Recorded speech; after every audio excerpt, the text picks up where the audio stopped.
దేవుని పరిశుద్ధ నామానికి స్తోత్రాలు చెల్లిస్తూ ఈ సమయంలో పరిశుద్ధ గ్రంథము నుంచి దేవుని వాక్యము ద్వారా క్రైస్తవ సంఘమును గురించి కొన్ని మాటలు మనము తెలుసుకోవడానికి దేవుడు మనకిచ్చిన ఈ అవకాశాన్ని బట్టి దేవునికి వందనాలు చెల్లిస్తూ, సంఘము సత్యమునకు స్తంభము అని తిమోతికి రాసిన మొదటి పత్రిక 3వ అధ్యాయం 15వ వచనంలో మనం చూడగలం.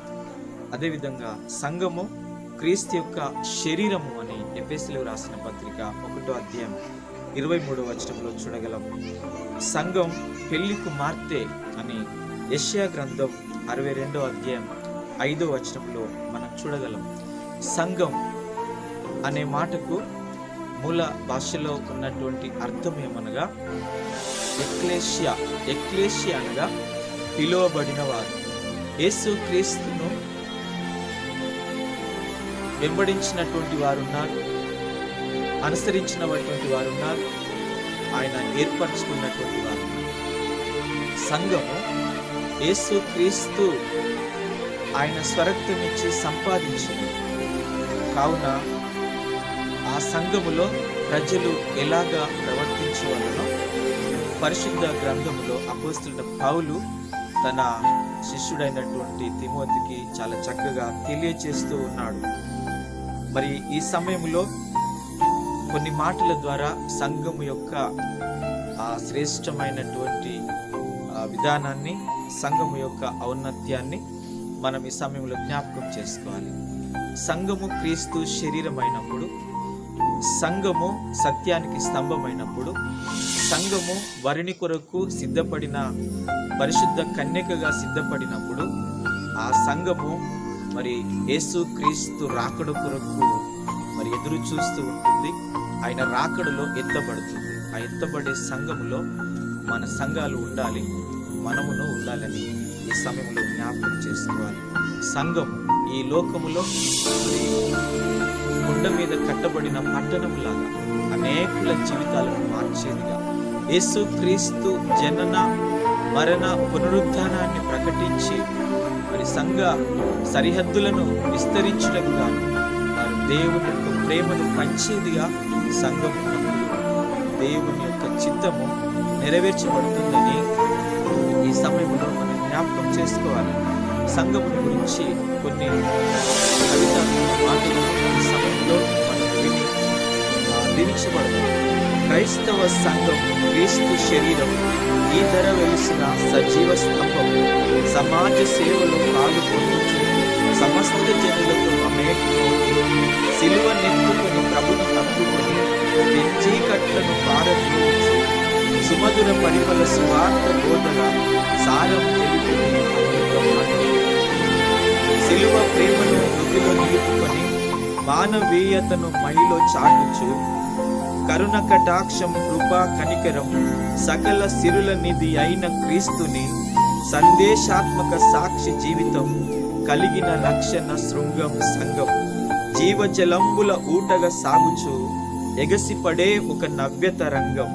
క్రీస్తుని స్వరక్త స్వసంపాద్యమున ఉద్భవించినది ఉదయ కిరణమై అనలం సంఘం దహించు కలుషం ఉదితం సంఘం శుద్ధిను నర్చును వాయువు సంఘం ఆయువు పోయును దాత్రియతానై భారం మోయును సమస్త జనాలి సుభిక్షార్థమై సతతం ప్రార్థన సలుపును సంఘం. ఇంత గొప్ప శ్రేష్టమైన ఆధిక్యత కలిగిన ఈ సంఘము మరి దేవుని యొక్క శరీరముగా ఉన్నది.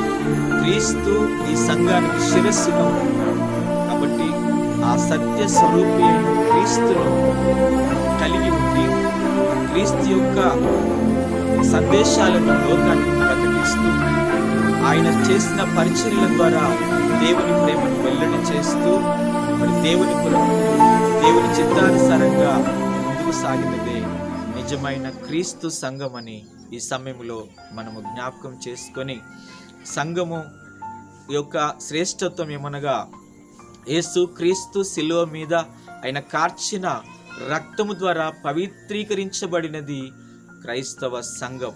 అందుకే ఒక భక్తుడు ఈ పాట ద్వారా మరి దేవుణ్ణి మహిమపరుస్తున్నాడు. క్రీస్తుని రక్తములో కడుగబడినది, పరిశుద్ధాలంకృతి అయి సిద్ధపడినది. క్రీస్తుని రక్తములో కడుగబడినది, పరిశుద్ధాలంకృతి అయి సిద్ధపడినది. వరుని పిలుపు కొరకు ఎదురు చూచుచున్నది, వరుని పిలుపు కొరకు ఎదురు చూచుచున్నది. ఆమెయే వధువైన క్రీస్తు సంఘము, ఆమెయే వధువైన క్రీస్తు సంఘము. నిసగ సాగమదమ సమగమ పదని నిసా వ్యూహిత సైన్య సమభీకరా రూపిణియగు ఎవరు, వ్యూహిత సైన్య సమభీకరా రూపిణియగు ఎవరు.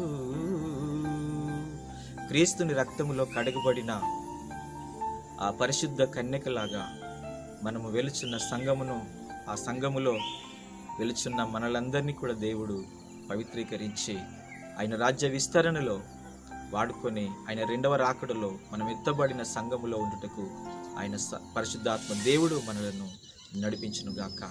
ఆమెన్.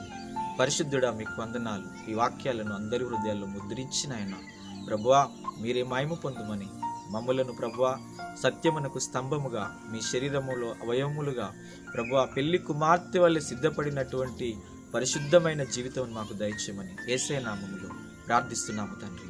ఆమెన్. దేవుడు మనలందరినీ దీవించునుగాక.